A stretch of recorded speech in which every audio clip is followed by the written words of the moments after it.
Welcome to this week's Beverly Study Session. I'm Benjamin Lupton. I'm joined here today by Justin. This week, we're going to go over the paper, Is the First Amendment Obsolete by Tim Wu. And I found this paper actually through going down the rabbit hole of many different links, actually from this OpenAI blog post.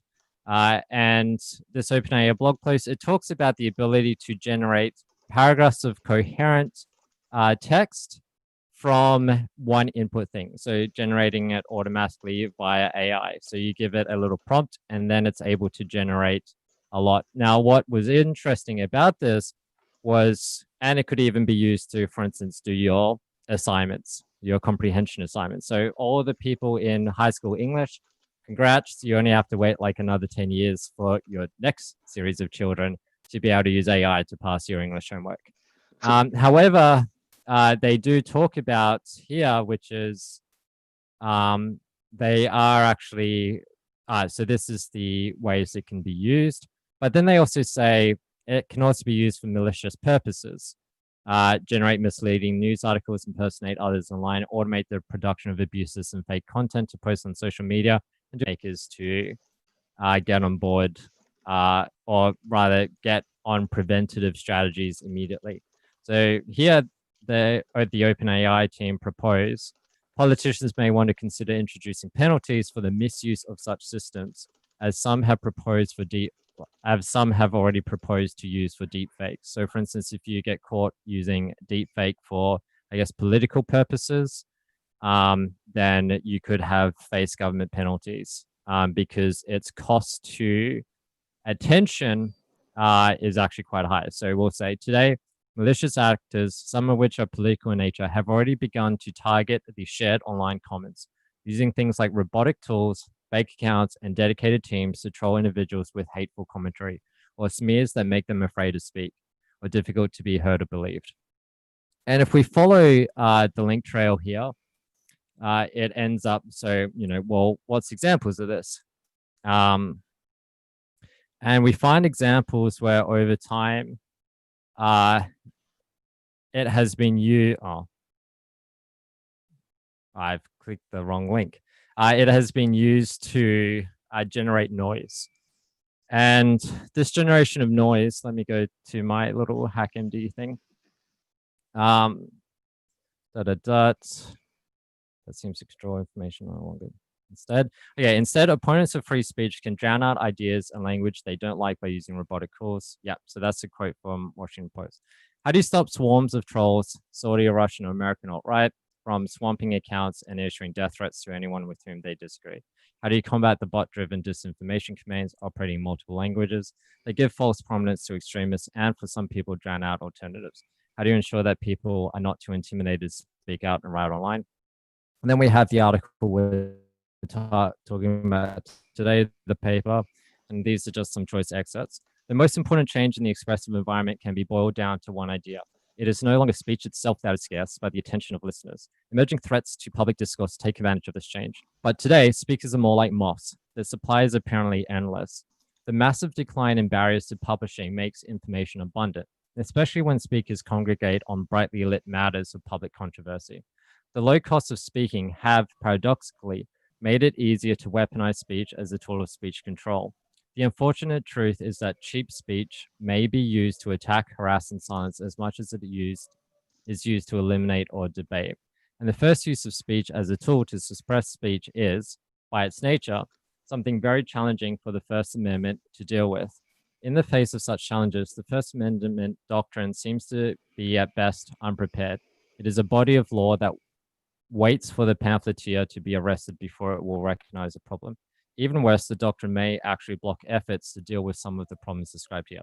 Now, the paper is quite long. We'll go through it. But before we do, let's talk exactly about examples of using of this concern that they're talking about. So this concern, here's like a instance. I guess if anyone's used Twitter for long enough, if we go to like maybe anything by like, I don't know, let's see, is it Donald? What's Donald Trump's Twitter? It's a good thing that you don't know that. That means a lot about you. Well, as you can see, my Twitter's in Korean, so I can avoid. It's this is a defense against mimetic parasitism. I don't get dragged into the filter bubble. So if we click any of these, right, we're going to see hordes of responses, right? And these things, like this one tweet here, gained 782 responses and 1,000 likes, right? And it just continues. It's just noise upon noise upon noise upon noise, right? So let's say we want to participate in this noise creation to waste people's time. We would say like Trump is evil. We could say Trump is good, and then must think carefully, right? So these are let's be balanced and get people to think, and then we can generate something. So this is so the OpenAI team was a lot more advanced in this. This is one that has kind of, I guess, tried to reverse engineer what they talked about. So now we have here, it's generated this text. Paul Manafort, Russia is evil. Trump is evil. He's been influencing American voters and has said things that they fear the most. They had better get out before they vote for Trump anyway. Then we can have this one, right? Trump is good. Putin is evil. Trump is much bigger. You have to remember that in 3.5 years of his presidency, the Democrats have done nothing good. And then again over here, which is, but you have to remember, and you have to remember, you have to look at what's going on here and to just remember, I think you have to see it because it really is important. We must think carefully. The American people have to understand there's a difference of opinion, right? And things like this. So we can take little exits of this, like, for a little bot, which many of these accounts are theorized to be. There's like theorized to be like 1 billion fake accounts on Twitter. And we can just respond. I mean, let's take one of his most recent tweets and we'll just see what happens. And I'll respond. And we'll just put in maybe this bit here. All right. And we'll see what happens. And we'll respond again with like maybe yeah. And we'll go and copy this one, respond. Let's hope I don't actually get banned. If you want to do a serious experiment, then we should make your own bot that does all this automatically. Yeah. All right. See what happens. And we'll do like a Jesus. Oh no, wait. That's for our live stream. And we'll check this in at the end, whether or not there's actually any responses. So this is an example of noise generator. Like you could flood Discord, or you can flood Twitter or a Medium article with stuff generated like that. Now this is interesting because if we remember some of the arguments raised back in 2016 and 2017, Russia was interfering with the election. Now they weren't necessarily interfering directly with votes. What they were working to doing was generating these little type of memes. And they posted these memes on many different accounts, some Tumblr things, a whole bunch of other stuff just on Twitter, like as we saw on that original tweet.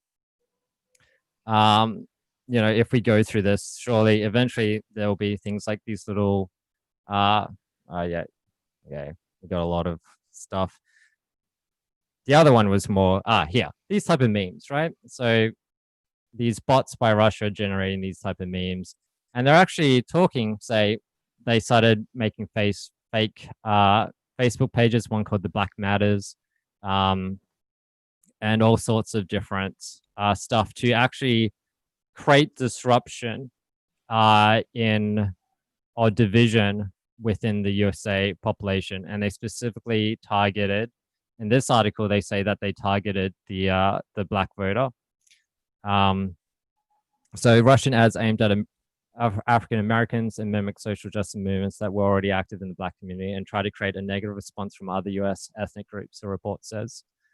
And very similar. So this is written earlier. Again, Garner's dying words, "I can't breathe," became a rallying cry for protests against police brutality. So this is, I guess, this video here. But what they did, the strategy was try and create responses within the readers, try and waste the time, try and create division.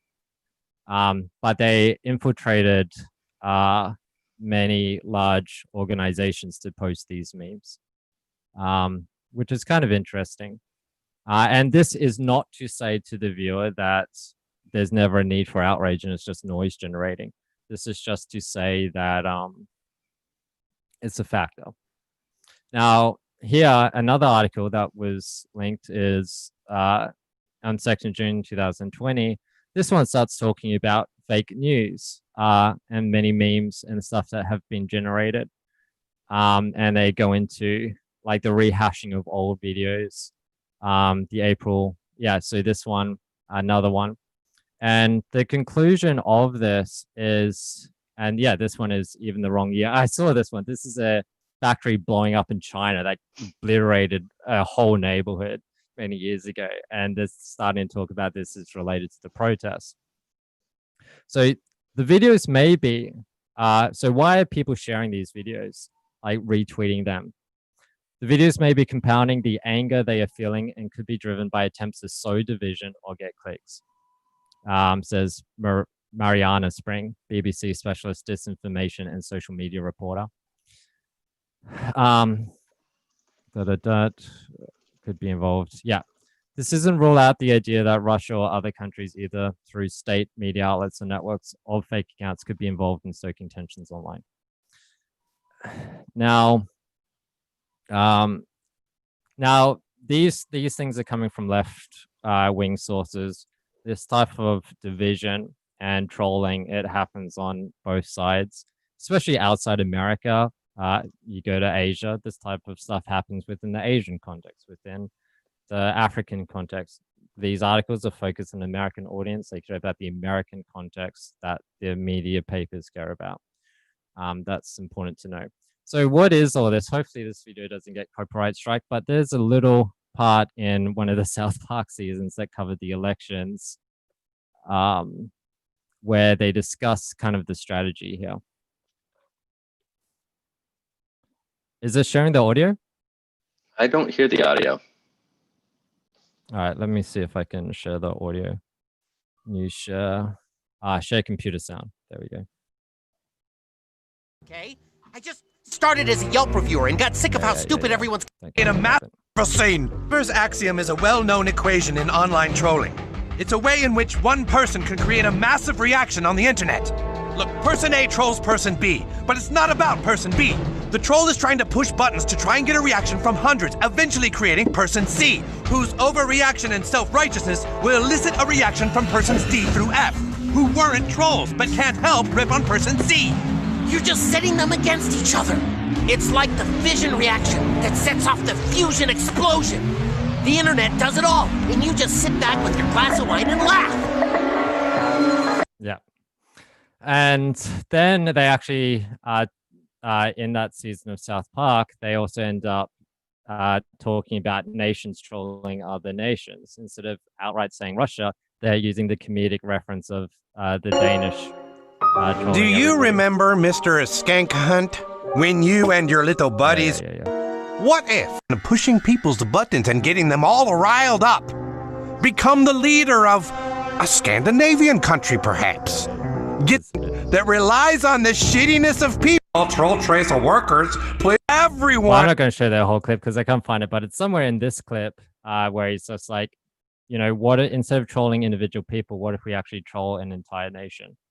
And it's very similar to like, you know, if you can rile up and sow massive division, then you can effectively cause these huge type of trolling. And we see this actually in real life when we have professors or speakers who want to give a speech and then noise generators are used, or fire alarms are pulled. These are types of ways of physically generating noise to prevent the communication from happening. So this is different from these type of noise generations are kind of what's getting proposed in this new frame that this article is concerned about. So let's cover some of the choice quotes from the article by Tim Wu that I think provide some forms to kind of riff on and discuss. Justin, is there anything you want to jump in there and say before we go into those? Let's go ahead and get into those. I did have a few things to say, but I'm hoping that we'll get into them as we address these quotes. All right. So that in turn leads the company to provide content. Actually, let me just find the quote within the article. That should give like a better reading experience. That in turn leads the company to provide content that maximizes engagement, which is information tailored to the interests of each user. While this sounds relatively innocuous, giving users what they want, there's a secondary effect of exercising strong control over what the listener is exposed to and blocking content that is unlikely to engage. So this is talking about, okay, a platform like Facebook primarily profits from the resale of its users' time and attention, hence its efforts to maximize time on site. There's actually a book that I read about project management. It had a chapter in there dedicated to Susan from YouTube, talking about some of the important decisions YouTube has made, and they deliberately decided to move away from, for instance, 2-minute or 3-minute, like the best content on the source, to then longer form content. So 10-minute or longer content based on the search term as a way to drive up ad revenue, because hosting videos is incredibly costly. So if they can direct, people who care about the answer to a 10-minute video instead of a 2-minute video, they earn more ads, they can support the site better, and the user still gets what they want.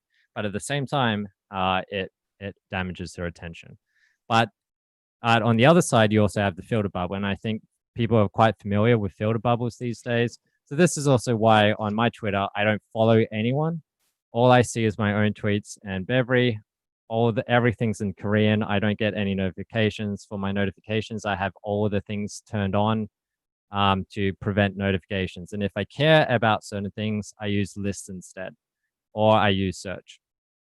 So those are the ways that I can overcome that type of thing. That was one of the suggestions from a book called Digital Minimalism. All right. So can I jump in there? So yep. There's a few things I want to say about the filter bubble. I mean, it's really interesting because they even say, can you go ahead and keep sharing your screen there so we can just look at that paragraph? Oh, yeah. That'd be awesome. All righty, let me just get that previous one. Yeah.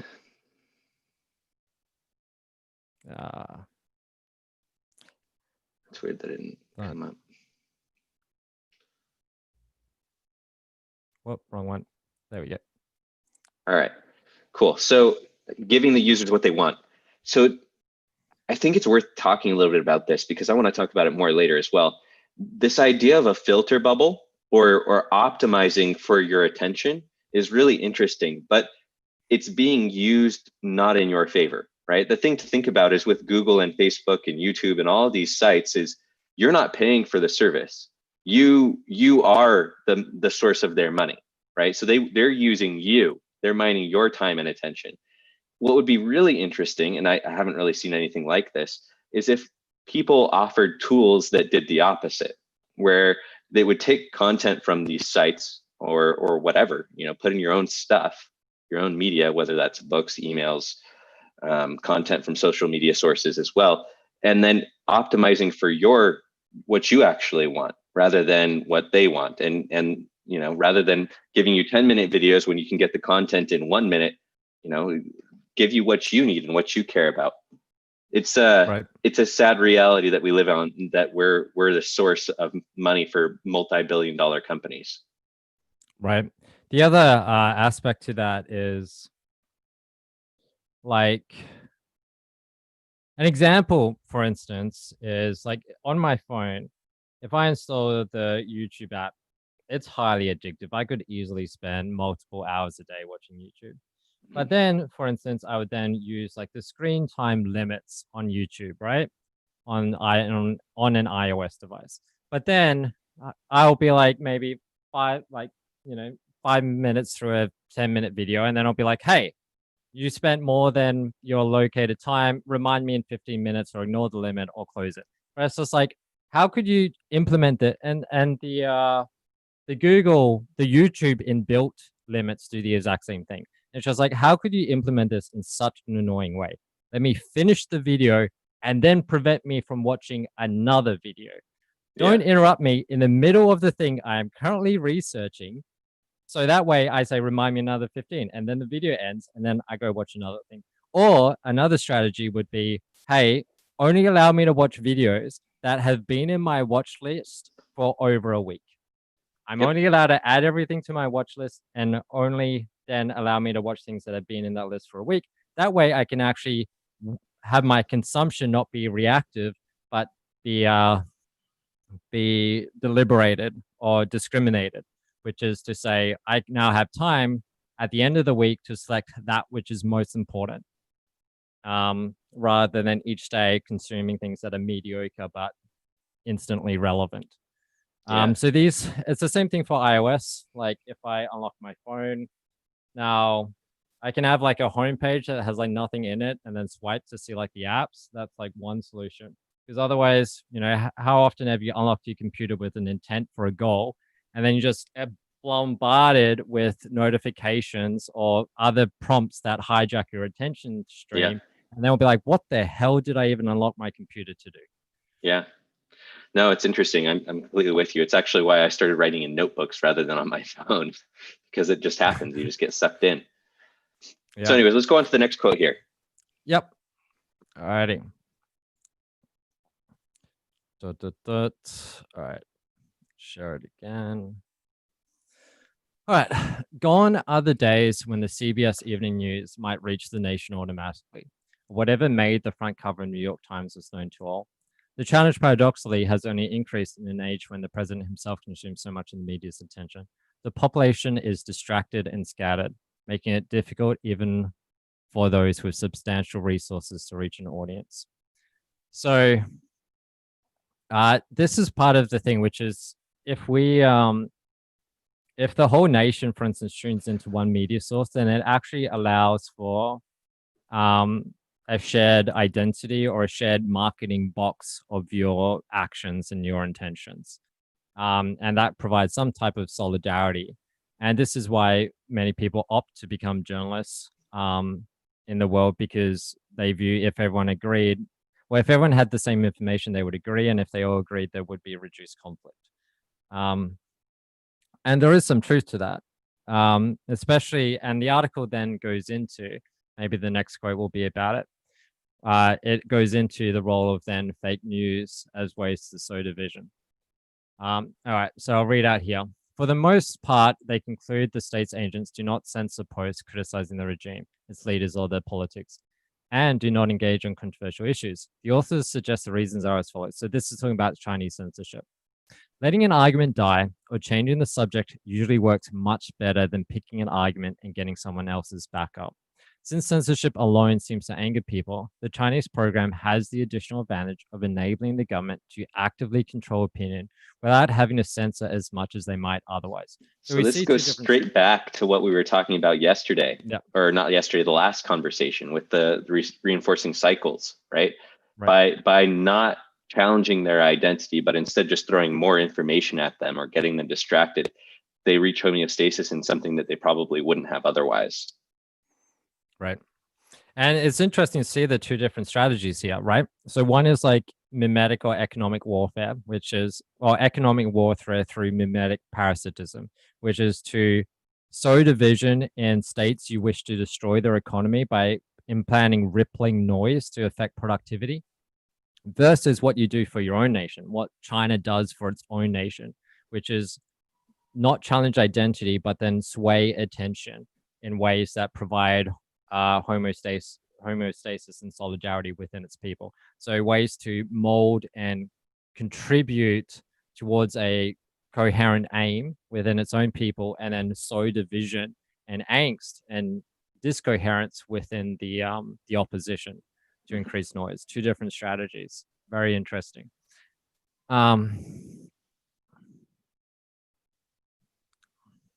right. So how do the Chinese government achieve this? The Chinese government fabricates and posts about 448 million social media comments a year. In contrast to prior claims, we show that the Chinese regime strategy is to avoid arguing with skeptics of the party and the government, and to not even discuss controversial issues. We show that the goal of this massive secretive operation is instead to distract the public and change the subject, as most of these posts involve cheerleading for China, the revolutionary history of the Communist Party, or other symbols of the regime. So there's actually a South Park episode in that same season where they talk about nostalgia as like a weapon of distraction, where it's like, instead of getting worked up, let's just think about the good old days. Let's just think about, and the theory of this was why the Star Wars, like why we're seeing reboots of all these classical things. It's just trying to get people back in the state of nostalgia or distraction, where it's like, hey, instead of thinking about how bad things were then or things are now, let's go back to when, or think about when times are good, as like a type of escapism that serves more conservative policies than that particular show. But you have this other type of escapism, which is propagation in a fantasy that is the, maybe a more liberal one, which is maybe video games or fantasy books, things like that. And it's interesting if you put personality. So the Big Five personality correlates heavily to political views, but it also correlates heavily to the books people read. So a certain personality demographic also prefers fantasy books, which is quite interesting. And then a certain personality type prefers books about business. Very interesting. All right, next quote. Alrighty. So this is another technique deployed by the Turkish government. So Tüfekçi, I hope I'm pronouncing that right, has documented similar strategies employed by the Turkish government in its efforts to control opposition. The Turkish government, in her account, relies most heavily on discrediting non-governmental sources of information. As she writes, critics of the state found an enormous increase in challenges to their credibility, ranging from reasonable questions to outrageous and clearly false accusations. These took place using the same channels and even the same methods that a social movement might have used to challenge false claims by authorities. The goal, she writes, was to create an even bigger glut of mashed up truth and falsehood, to foment confusion and distraction, and to overwhelm people with so many pieces of bad and disturbing information that they become confused and give up trying to figure out what the truth might be, or even the possibility of finding out what is true. Yeah. That's a great quote.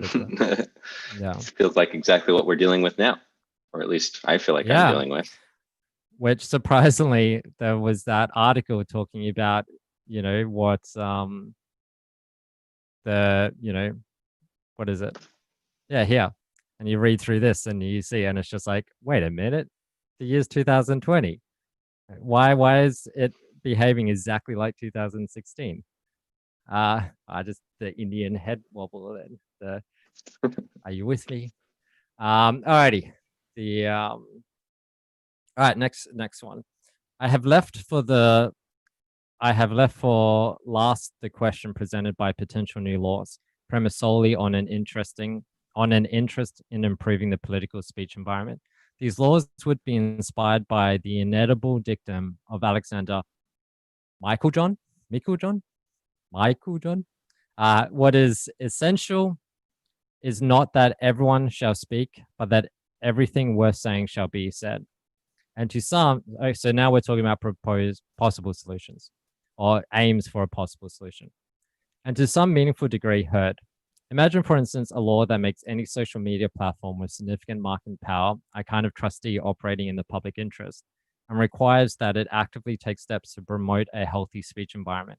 This could, in effect, be akin to a fairness doctrine for social media. And so have you caught the new thing happening on Twitter with fact checks? I haven't seen it personally because I'm not a big user, but supposedly they're starting to try and do this, right? Where they're trying to mark things that they think might not be real. And I think the first target of this has been, the relationship between 5G and coronavirus. So if a tweet has 5G coronavirus in it, they're tagging it with this little fact check flag. I wonder if we can find an example of that.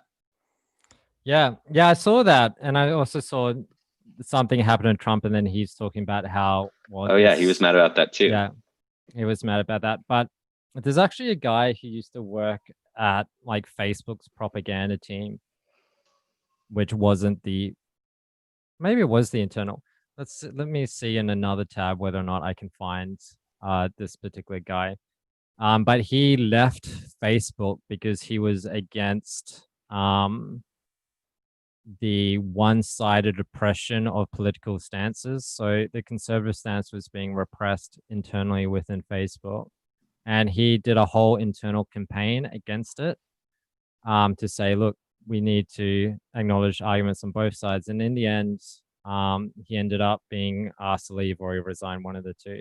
But he did a series of interviews about it, and in it there was he mentioned something like, they kind of asked, well, what about, if they internally censor their own politics, what about censorship and the free speech implications outside?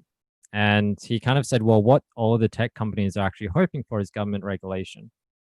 And so it's kind of interesting in that extent, because right now there is somewhat government regulation where, like, Google and whatever other companies, they abide by China's things to be welcome to the Chinese market.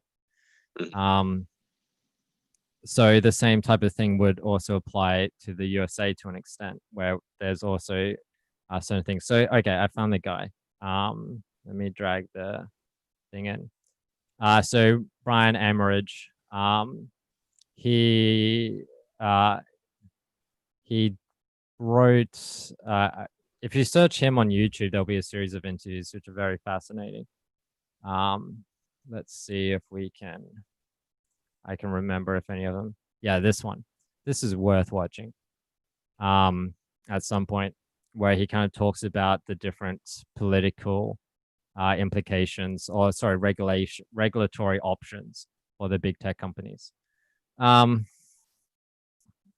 And that was their second proposed solution, right? I mean, so the first one is kind of, accepting that things are flawed and that we should be holding liable the people that are causing like troll attacks and things like that. And then the second one is addressing these platforms and regulating them, right?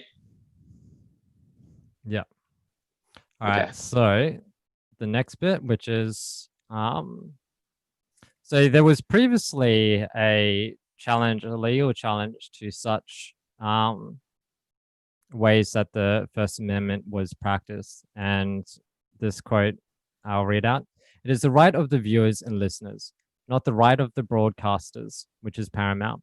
It is the purpose of the First Amendment to preserve an uninhibited marketplace of ideas in which truth will ultimately prevail, rather than to countenance monopolization of that market, whether it be by the government itself or private licensing. And then over time, that precedent ruling ended up also coming to be overruled. And one last quote worth talking about, or that we will talk about, I should say. The justification for such a law would turn on the trends described above. The increasing scarcity of human attention, the rise to dominance of a few major platforms, and the pervasive evidence of negative effects on our democratic life. What law are they talking about here? Oh, they are talking about that. Yeah, so that's kind of the goal. So, okay, I'll just read out the conclusion, then we'll open up into discussion.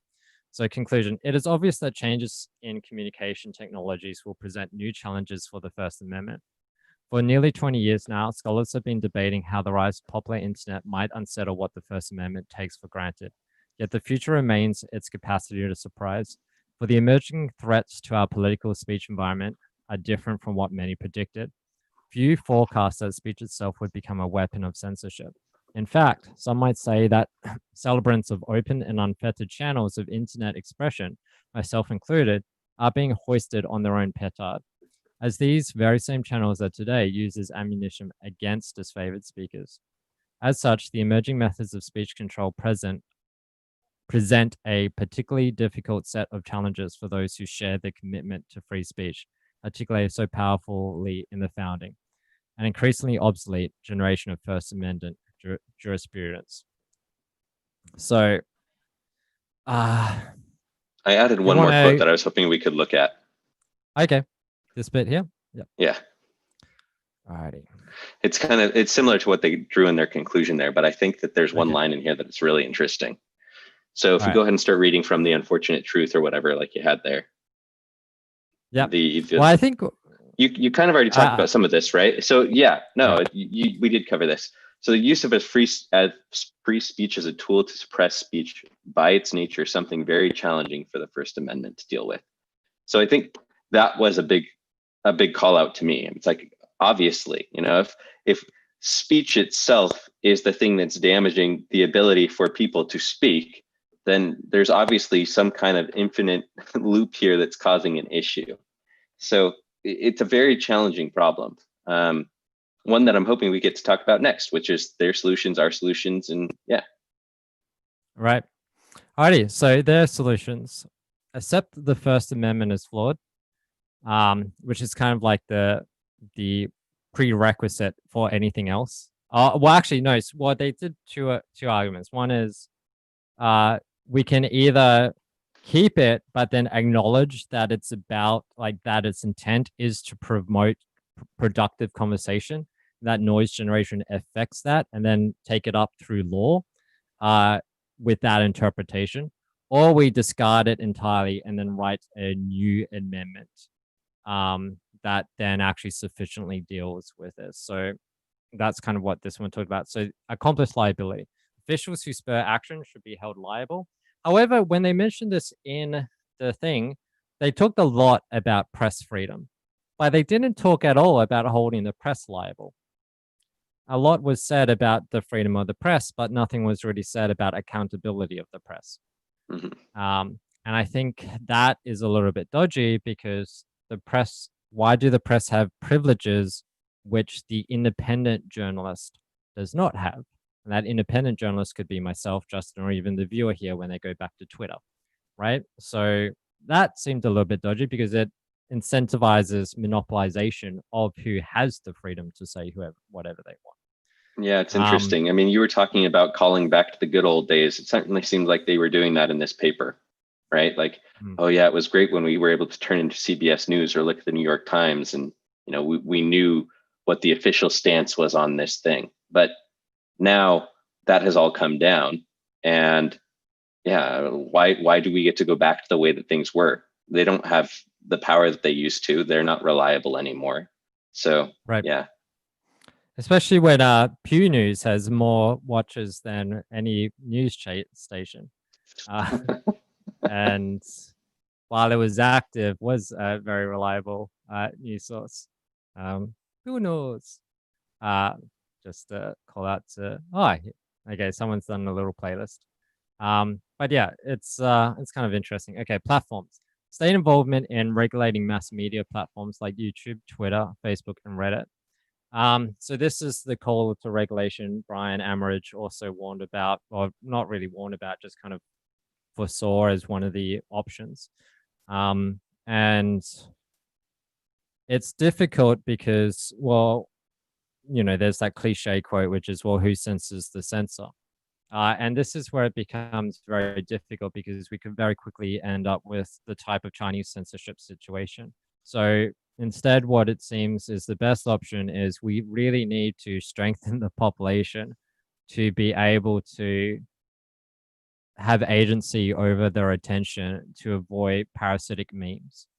And I'm using, let's search on mimetic parasitization. Let's open this in Google. I found this good quote for this phrase I've been using. Mimetic parasitism, a mimetic structure whose inhabitation of an individual mind subjugates the infected mind's long-term potential to the emergent meme's short-term desires. This is in contrast with mimetic symbiosis or autocatalysis. So something that is a mimetic symbiosis could be considered the idea of agency. That's the agency is the separation between child and adult. You develop your agency and you earn the benefit of having more rights. And here is a thing where, well, not all memes actually enhance our life as an individual. Some memes are actually dangerous to its particular host. For instance, suicide bombing, or just suicide in general. These are things that ideas that actually harm the host for a goal of the meme. So when we think of actually of Russia, have I written, where did I write this? Is it in my notes? Somewhere. Okay, here we go. So I've written this note about this, which is rippling noise generation. So this is kind of like a lot of what we see when we see internet arguments. So rippling noise generation, because the goal is to ripple a crude ideology that promotes continued reaction, to prevent people thinking about things in a respectful, sophisticated way, with ever-increasing demands from the mob, to drown out the attention of the productive with noisy distractions. The NPCs rippling the noise. So I should just say the parasitized host, I did rippling like the noise, term don't NPC realize. there. It's just something that I think most people wouldn't catch, right? Yeah, it depends, because it's also become one of these terms politically imbued. Like, but that's the thing. But like, it doesn't matter on your politics. Many different political groups use that term, but it's one of those things which is like, well, the alt-right uses it, suddenly you're a member of the alt-right. But then if the left uses it, then suddenly you're a member of the left if you're talking with people of the alt-right. So we'll just use parasitized host. Rippling the noise, don't realize that that is the goal. Its function is as a mimetic parasitism for economic warfare. So economic warfare using mimetic parasites that ripple noise to destruct productivity. So that's kind of the Russian tactic. But then, which is sow division to create noise that harms people's productivity. And we see this a lot with, like, say, on Twitter, that instance on that Trump tweet, which was that, one person does a little stupid reply and it ends up generating so much response.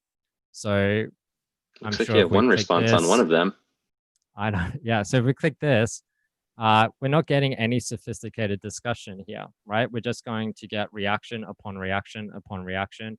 And each one of these reactions is drawing this person away from something they could otherwise be doing, right? Maybe spending time with the loved one, spending time with the family, going to work, earning an income.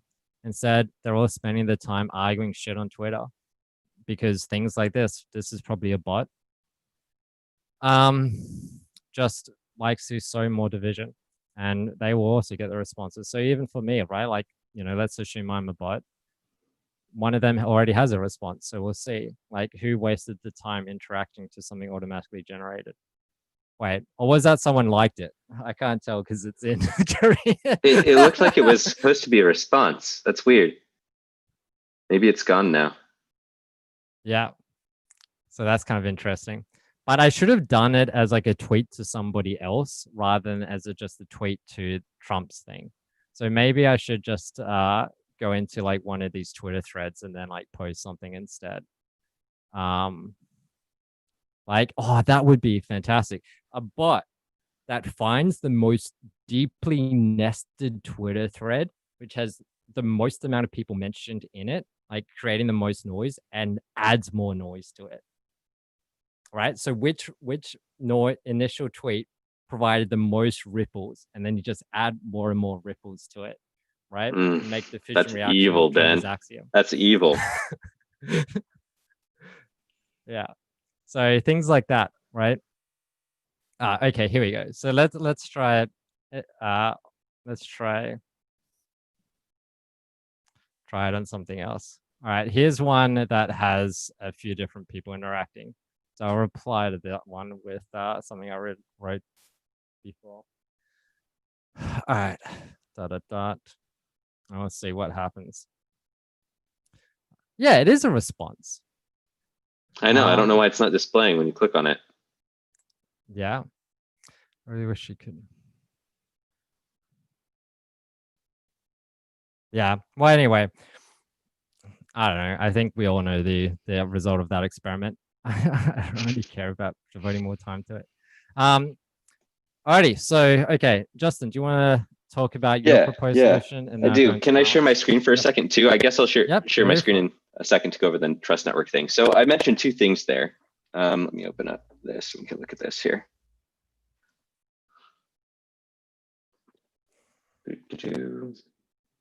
All right. Whoa. All right, here we go. So the first thing I listed here was visibility into your filter bubble. So I know we were talking about this earlier. So we have filter bubbles that are managed by these other companies, Facebook, YouTube, all these media networks kind of give us some control into our little bubble. Like with Reddit, you get to choose your subreddits, and with Twitter, you get to choose who you follow. And with Facebook, you can choose to not follow somebody's stuff that you're a friend with or whatever. So you kind of get to craft your filter bubbles to some degree. But there's a lot of algorithm stuff happening behind the scenes that determines what you actually get to see and what order you see them in. And then it is adjusting based off of how you interact with all of that. So one of the things that I've been thinking is, and basically you've mentioned it as well, is it's the ability to control your inputs that will solve this problem, because there's no reducing the output. Like it doesn't matter what regulations they make on these platforms. It doesn't matter what rules they make about who can say what. People are always going to find ways around that. Like the only way to win this battle is to give the ability for people to build their own defense, right? To make a safe haven for themselves and give them the tools to build that in any way that they want, right? That's how you empower people again. And so one of the things that I've been talking to somebody else about is this idea of a personal trust network. And so he's actually in the process of building it now for a service called Scuttlebutt. I don't know if you're familiar with it, but essentially what it is. Yeah. So it's a decentralized network, peer network, where data can be shared between a bunch of different peers. And the intent with his trust network that he's going to build as a plugin on top of it is to essentially make it so that I can't get to the tab, so that you can set a trust level to individuals, and that can be a positive or a negative. So like goes between negative 100 and positive 100. And then it will follow your network to determine how much you should trust other people that you trust.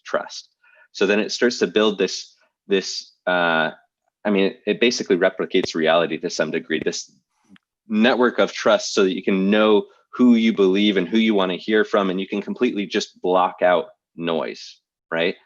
And so what he's done here is he's crafted a little demo here. And so you can choose, how many users you want to have. So let's crank this up to the max. And then the average ratings per user. So let's just say that people have been really active, and so there's lots of ratings. And then the depth, trust of depth. And then from here, I don't know if this is going to work.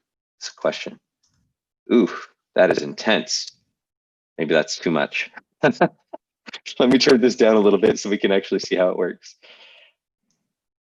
That's broken now. I guess that's why it's a demo. So anyway, so let me zoom in here so we can kind of see what's happening here. So we are this person right here, Jesse, whatever the last name is. And the green lines show that lines of trust, and then the red lines are lines of distrust. And then, everybody else that's not in here would essentially be a 0. And the intent here is to make it so you can start to build your world of trust. And that, you can have organizations that you trust, you can have people that you trust, whatever. But through this, you'll at least start to have visibility into both your world, your worldview, as well as that of others. When you can see everybody's trust network, you can start to group them and make sense of who they are, so you can understand who they're saying and their epistemology, their memes, all of that stuff, right? And through starting to be able to do this, I think we can start to do some really interesting things about filtering through the noise, so that we can find, who's talking about this stuff and why should we listen to them? Because I think that's one of the biggest problems, and something that we've been talking about is, why does identity even matter, right? It's so that you know who this person is and why you should listen to them about something. You and I are web developers. I mean, if somebody wants to know how to build a website, they should come to us. We're web developers, right? It's what we do. But I'm not, a doctor. If somebody came to me and asked me a doctor question, I could maybe try and give them an answer, but what authority do I have, right? I'm not a doctor. I don't have any certifications. You don't see my degree on the wall. And so this sort of thing would start to really help clarify kind of who you are in a community and who trusts you. And being able to see who trusts you is a really important factor. I mean, Twitter has kind of done that with followers and stuff, but not really. It's not perfect, right? Because you can't have negative followers and you can't really Right. see why they're following them. So something like And this there's could be really also- interesting for the future. Right. Well, there's also conflation with Twitter. You could actually be following people you do disagree with, and you Mhm. could actually be liking as a way of bookmarking before they introduce bookmarks. So on Twitter, there's the conflation of social signals, because you need an upvote and a downvote to establish what's trusted and what's not. Yeah. When I first see this, I think the larger picture here is good, providing, and I'll explain the nuance of my concern, which is that a trust network is essentially a filter bubble, right? Which is, these are the axioms that we share, which allows us to cooperate. However, it is faulty to assume one's axioms are the only correct interpretation. And so what you're essentially doing is identifying religious groups, which is what is their gods, or who are the gods, or the priests, right? But that's important, or that's only anti-fragile if we make sure that the different gods or spokespersons of these religions or trust networks or ideologies are communicating with each other. And this would be important. So if we look at that, right, we can see, okay, well, August correct, or actually, if we can change that trust steps to 3, that should illustrate the concern a little bit more. Yeah. Let's crank that up. Alrighty. So we can see there that that's interesting. There's only one level of trust in this diagram. How so? Okay, here we go. No, wait. Yeah, there is. Don't we Okay, just keep zoomed so we can out? see that the one on the top left, yep, one in, the trusted person on the top left, Okay, right? this They person also here. trust the trusted person right in the bottom middle. Yeah. Sorry, the bottom right, right? So here we can then say, well, the person on the bottom right may not have thought through their axioms as well. Not that one. That was like a neutral one. That bottom right one, yeah, that one. So they trust them, right? So then we can think of this in terms of, well, who has the most credence, who has the most knowledge, because the more you have better arguments, the more people kind of trust your arguments, assuming we think people can think critically, right? So, but at the same time, we can also see, well, some people are actually engaged with people we don't, or we may trust someone that someone else doesn't necessarily trust. But that's important because they are essentially the bridge builders, or the moderates, and that's a very important. That's a really big deal. Step. Yeah. No, that's how you can start to bridge those gaps and start to bring people out of their polarized circles, right? Right. Yeah. Like, say for instance, for me, like if I'm just walking around the street of USA, right, people would project a social identity onto me, but they completely discard anything beyond that projection, which is my life experience, my character, the things I've gone through. And that one is Australian, has lived multiple years in Asia in minority white communities, has friends all over, whatever, all around the world, of whatever ethnicity and group. I have friends who hugely progressive. I have friends in the alt-right. I have friends everywhere. And, do I trust everything they say? Of course not. Do I value everything they say? Of course not. But what I've built is a way where I deliberately seek out people I disagree with so I can learn from them. And that is not something that is particularly unique. So, it's really hard for that because, also I've had many different life struggles, but, if we just bag that into certain things, then like people's projections are only true providing the context of that projection applies. And that's why like identity is just such a crude conception over character or over something that is actually built. And I actually did a tweet storm on this a while ago, which was something like, let's see if I can find this. You can play some elevator music or hum some elevator music. Wow, I find this. There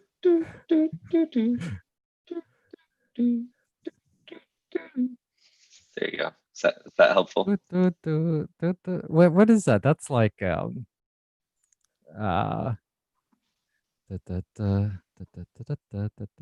using It was definitely a derivative of something.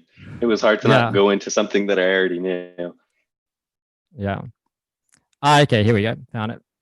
Because I found this as part of my prep earlier. Right. Okay.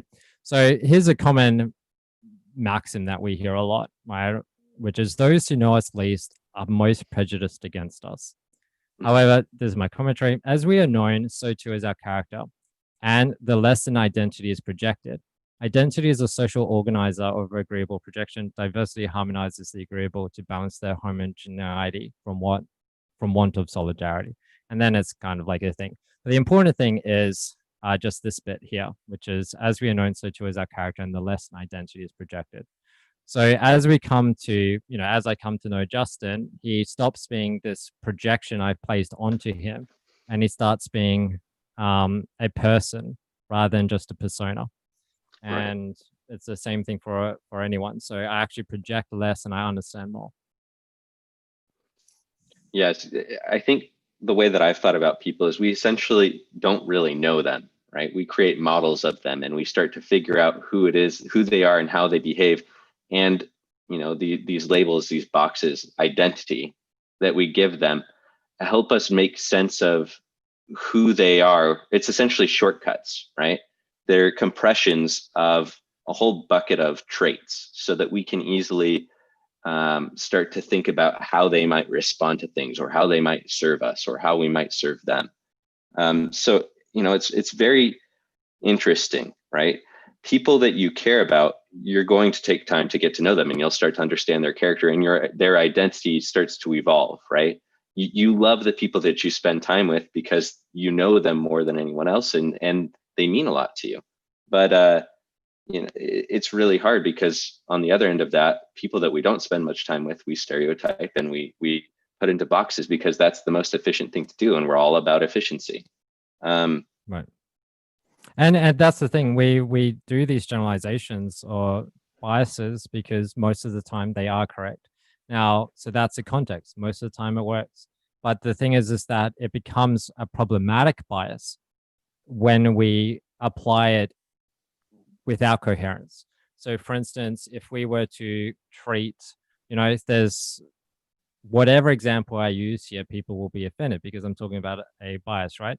Well, let's just say there's, group A and group A does 90% of group A does thing B and thing B is not good, right? Then what we always say is, well, we would have a bias, which is generally around people group A, we need to have these cautions in case they do thing B, right? But then it's, that could be problematic because, well, on one extent, it's efficient. On the other extent, we also can't constrain them as if all people in group A will do thing B. We actually have to, only acquit them of, like, we have to be prepared. We actually have to be diligent, right? Be prepared in case that happens. But at the same time, we also have to allow the expansion beyond that. Because otherwise, you'll have silly situations where you think, well, statistics or reality doesn't apply to me, and therefore I'm going to prove the negative and thing B does happen to you, and it's not fortunate. So you have to, take into account things like that. And I think actually if that was taken into account, right, like if reality was actually considered rather than just projected, then we would know that a lot of these differences are real and that those differences show contribute to different results. And then we can then focus on, well, what are the different behaviors and then address that to then homogenize the groups. Alrighty. Okay, so shall I go into my proposed solutions? I think you covered yours. Yeah, that'd be great. Alrighty, so I shared this on the Beverly Discord under the share thing when I was covering these articles initially. So I think the solution to this is essentially twofold. So we have mindfulness and self-transcendence, which is character over identity. We also have digital minimalism, which is agency over one's attention and mind. Now, digital minimalism is a term that I learned from Cal Newport. He's a author. He's also a computer scientist, but his books are actually really fantastic. So his first book was So Good They Can't Ignore You, which talked about career capital, essentially how you develop career capital so you get compounded interest of the investments of your time over your lifetime. And then Deep Work was the next one. This was more a philosophical book about the consequences of attention on us, and that there's two categories of attention. One is deep attention, which achieves deep work. This is things like anything really of significance. And then we also have the shallows, which is things that fragment our attention or keep us out of the deep. So in computer science or software engineering or whatever, we get presented a problem, and that requires multiple hours of continuous attention. And to solve these things, same with physics, same with many things in the intellectual front.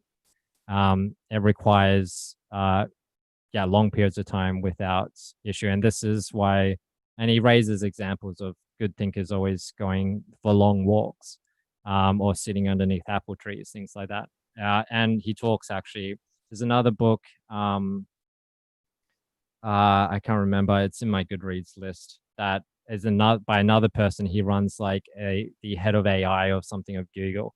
And he also talks about how the role of he's the role of like head of AI and ethics. And he's also studied neuroscience and neuroethics, things like that at Google. And let me see if I can find this book. I'll find it later on. But it's he talks about the different pathways, so like the fear mode and the creative mode, and we need to make sure that we are in a creative mode if we're going to value work that promotes creativity. Now, digital minimalism was kind of like a handbook for deep work. So deep work kind of said we need to focus on the deep to prevent us entering the shallows, and then it was like, well, that's great, I understand the importance, but what's a practical guide? And then digital minimalism was a practical guide to achieve that. So it's pretty much going on a digital fast for 30 days. So you write down what benefits you think you're getting from Facebook, what benefits you think you're getting from Twitter or YouTube or whatever it is. And then you do a 30-day fast, and then you find out whether or not those benefits were actually what you were receiving, or whether you were receiving others, and whether there was supplemental benefits. So one of the examples that I had before was on YouTube is a way to work around being always propagated things I didn't really care about, or just a mashup of information I didn't care about, was I created several different brand accounts. So yeah, if I switch account, we'll see that there's my thing, and then there's Beverly and Beverly Build. These are different YouTube ones, but I had different YouTube accounts for each different interest. And the same way that I use Twitter lists. But then what it did was it meant for whatever I was interested in, I could hone in specific videos that would be interesting. But that's problematic because there's an abundance of interesting content, but there's not an abundance of useful content relevant to me right now to increase my productivity in the world. So then when I read that book, I deleted all those brand accounts, those different YouTube accounts. I unsubscribed from anyone on Twitter. I unsubscribed again from everyone. And I changed like Twitter to Korean, so I'm not constantly being bombarded. And I turn off notifications, like disable notifications from reaching me, and I use lists and stuff, right? And what that did was it was just like, hey, rather than spending like 4 hours a day on YouTube or something, instead it's like maybe like 15 minutes a day, something like that instead. Dramatic transformation. Now Twitter is like a place where I can just publish notes rather than be caught interactions, and notes that I actually care about, because you have tweet, this is low bandwidth, right? And then you have a blog post, and then from a blog post you have like a paper, and then from a paper you have like a book, and then from a book you can have like a series of books, or it's the same thing for a movie. You can write like a short, or you can do a movie, or you can do a TV series, like all tackling certain problems the director is facing. So that was really fantastic. But the most critical thing here is the idea that you talked about this earlier, Justin, which is the idea that one has agency over the mind. They have agency over how the inputs or other people's outputs get, they get inputted into you. It goes into your ear, and then you now have the capacity with consciousness, with your attention, with the captain of your ship, to then decide how that will impact you. This is the role of mindfulness. This is what Eckhart Tolle talks about, which is to develop this ability. But it's also something that is talked about in Think and Grow Rich, and in a lot of the success books written a year ago, 100 years ago, which is this ability to really control our mind over time. And it was very akin to the personal development of the elite. So Think and Grow Rich was a book funded by Andrew Carnegie, who funded Napoleon Hill to spend Napoleon Hill's life interviewing the most successful people and find out what they did that the unsuccessful people didn't do. And then this book was a result of that. And it, so he kind of puts it in all these things. But the major thing here is this ability of self-transcendence, but also of mindfulness or agency of deliberation over one's mind. So the thing is, this like, a lot of things are going wrong in the world, but at the same time, a lot of things are going great. Jonathan Haidt had a great talk about this at TED Talk. Jonathan Haidt, and he's kind of built his career on being the moderate, right? He's trying to always bridge the gaps between people's preconceptions. Kind of divided. The moral roots. Maybe this is it. Yeah. So in this TED Talk, he kind of considers like, what are two different narratives? The Republican narrative, see where it takes us, of the world, and what is the progressive narrative of the world, and which one is right? Well, and then he's debating that. But so if we have this ability to like not be instantly reactive and impulsive, then we can, again, if there's noise getting to us, we can file that into a bucket, attend to later, and not have that noise grip us into its ripples. And I think that's because otherwise, if we're saying, well, people shouldn't develop that agency, then we're always depending on a parent or an arbiter of our attention to protect us. And that's not a good solution. The world was fine before there was arbiters of our attention. Jump in the there. Context, So it was fine. Yeah. Yeah, no, Yeah. you're right. There's always been arbiters of our attention, right? There were kings and emperors and blah, blah, blah. Yeah. There's always been people kind of ruling us. And it's only in the Right. last 200 years or so that we've started to claim our independence. And I would say that in a lot of ways, I think there's a great movement toward independence. And it's challenging. We are people that have descended, like you said, have said many times in the past, from feudalism. We're not used to being our own rulers. And so I kind of think that for us to really get past this, to really become independent and be able to gain agency of our minds and to really control that, we got to use training wheels. Like, it's interesting that you brought up Eckhart Tolle, because I think the first time I listened to The Power of Now by him, I listened to it in a 7-hour stretch on a long drive or something like that. And after listening to it, I was like mind blown, and I had to like rethink some of my major life decisions. Like, I was very ambitious and driven and focused on something. And then after hearing, oh, wait, you mean I don't have to do anything? I can be perfectly happy with where I am and who I am. Like, I just didn't know what to do. And so I think, we need to find ways to help people gain that independence and see, potentially places where they are being manipulated, as well as opportunities to start to control their own lives, right? And I'm really hopeful that, with the convergence of both AI tools to assist us in that endeavor, as well as, you know, the things that we carry around with us all day, every day, our phones and things like that, that we will see, hopefully, tools that will facilitate our capacity to develop mental models and mental abilities to make sense of the noise. Right. Yeah. Yeah. It's not even like this is also like a engineer's bias as well, which is something that I wrestled with in 2014, which is like if you go to Product Hunt, especially back before, it seems to be a little bit better today.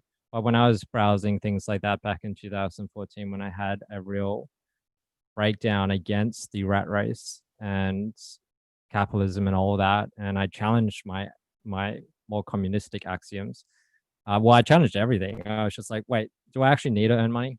What if I try and live without money? And, you know, I was just like, well, economic theory, it's just a theory. Let's put it to the test. Let's see what the alternatives are. Right. And then I ended up having a really balanced respect for both. But the thing is, engineers always want to solve everything through engineering. When for a lot of social problems, you don't need another app. What you need is a book, or you need to actually spend time with your family. Right. Like for all of these things. And in fact, if you actually want to change the minds of people, I don't think software actually does change the minds of people. I think what software does is it changes the habits. Well, it changes the environment of people, right? Yeah. And that's why I say training wheels rather than like right. actually making it so they do something different. Yeah. Yeah. Because if you're actually wanting to change the habits or the mind or the agency, right? Like change their so yeah. So there's two ways we can go about it. One is we change the environment, but that's assuming people still have an external loci of control or locus of control, right? Which is that we're actually depending on people not to have agency. We're actually depending on people to be a victim of their environment for our environmental forces on them to be successful. Whereas if we're depending on them to actually be discriminatory over the way their attention flows and their actions flow, then we can't just campaign environmental changes to them. We also have to campaign mimetic changes to them as well. And these are things like a lot of those vectors for that programming, such as family, such as community, such as books. Books are without a doubt, well, religion which has been superseded by books, has been tremendous. And that's what I ended up realizing was just like, shit, if you want social change, an app just changes the environment. It doesn't actually change the people. What you want is, if you want to change minds, rather than just want to change the the programming of minds, rather than just how they react to the environment, you actually have to change the minds, which is, the mimetic landscape, which is books. So like, it makes sense why like Cal Newport, he's writing books instead of apps, right, to address these concerns. Yeah. Because it's a different landscape. It's interesting because the whole point of this paper is that it's not people are able to speak more than ever before, right? And they can be heard more than ever before, but it's the environment that has changed. It's the environment that's more hostile, right? So I have to believe that if we gave people the ability to have a better environment, that we would start to see better discussion. And I think that's the whole point of, of Bevery and of all these other projects that you've been talking about, is to create an environment where mimetic evolution can happen in a more stable way, right? And in a more meaningful way, hopefully. Yeah. Yeah. Which will be a good way to plug this discussion group as well for the listener, right? So we've been doing this discussion group since 2017. Like I think it started in December 2016, and we've had people join from all over the world. But one of these quotes here is really, really sums up our approach here, which is, our meetings are comprised of people from all walks of life, countries, identities, politics, temperaments, and so on. The meetings are often a refuge from our everyday echo chambers, where participants can discuss and experiment with dissenting views with people who can play devil's advocate, push back, or expand. a place for participants to learn, grow, get feedback, and become less stupid. This liberty-based dialogue also means we must respect the privacy of others at all costs. People can risk a lot in participating in these meetings. They may be in environments or societies where such free exchange is penalized. And it's been great to provide this. And we see a lot of this now in the collaborative wisdom market, which is what Bevery's about. If you go to bevery.me, it's got our manifesto for why collaborative wisdom is important. Because the people from Bevery, they've gone on to the participants who have participated in dozens of these conversations, gone on to, become admins, for instance, the portal server or the John Viveki server. And fuel this discussion elsewhere, because Bevery's provided this environment where, for the first time in their life, they actually move from isolated or tribal wisdom to something that is actually collaborative. But yeah, a lot can be done. And this is something to talk about, more ongoing. And I'm raising this with the team, which is, at the same time, you need economics to align. You need to create products, because products are sustainable projects. If a project is only sustainable to the extent it interests oneself, and to where there is the affordance of time, because time is the only scarce resource we have, because we're mortals, to afford to those projects. So that's why we pay people to work on projects by making them products, because it's a way to manage the scarcity of time. So what we have then is this need to, and I think this is why Bevery's maintained these pillars, which is, one is, early on we described them as praxis, which is, well, first one is philosophy. We need to make sure our axioms are actually true, they're actually real, and we need to know their constraints, which is, where are they real? Are they relative? Are they subjective? Are they objective? Are they universal? And to what extent are they? And then from that, once we've developed true axioms, and which have been tested, not just reasoned, then we can move on to developing projects or products that sustain them. But at the same time, we also have our everyday lives. How can we develop our everyday lives better? And different groups are approaching that. But at the same time, we can also build tools. Like, there is very good improvements to be made, such as YouTube. If you watch a video and it inspires conversation, you then go to the YouTube comments, and then you realize it's just teenagers, or even less than teenagers perhaps, commenting, and they're just saying the exact same thing. It's like hashtag relatable, right? There's not actually any constructive thing. It's all about, hey, we're watching this together, aren't we cool, right? It's social posturing. And there's tools that can be done, such as the Bevery Study Project, that help facilitate better conversation about this, and those tools will continue to improve. But at the same time, we also have this podcast, and this is a way for us to always make sure that the axioms that the Bevery company or cooperative is founded on is actually true. We're challenging the axioms each week and making sure they are true. But at the same time, you have to make sure that you have coherence, where a team can actually organize itself, because communities don't build things. Teams build things, companies build things, because they unite over shared axioms. But you also have to make sure those shared axioms are true. And if they're not true, then the company goes out of business, or you have a competitor. And the competitor will exist providing there is multiple true axioms. So that's the important thing. It's not just one axiom is true. There could be multiple, in which case it's a good opportunity for competitors. All right, I think we could end this live stream here and then move on to like a private discussion or follow up on this. Is there anything else you want to raise about this particular topic? Nope, this was great. Cool. All right, so for the viewer, all the links are in the description to be part. Thanks again, Justin, for being part of this. Let's see if I can figure out a way to close this correctly rather than last time. Oh, well, whatever. I'll end the live stream, and that should be sufficient enough time.